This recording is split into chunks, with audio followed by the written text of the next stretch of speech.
This is the Wet n Wild Mega Last Liquid Catsuit Matte Lipstick in the shade Messy and Fierce. This lipstick is budge proof and transfer proof.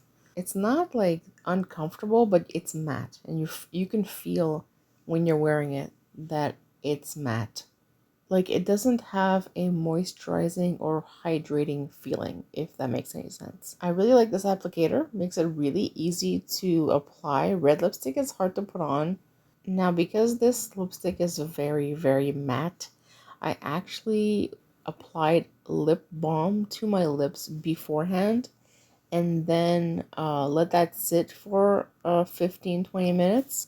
And then I just used a tissue to blot my lips before applying the lipstick.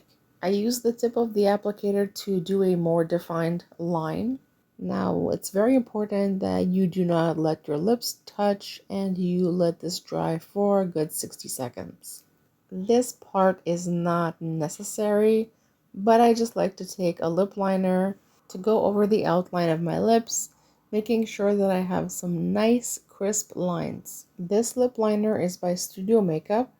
Now, I'm not a real big fan of it because it doesn't glide well. It's very dry-ish and it kind of pulls as you're using it, which I don't like, but that's the only one I have. You can go ahead and use your lip liner before you apply your lipstick. That's fine. I just prefer this method. It's a technique I picked up from watching Bobbi Brown many years ago.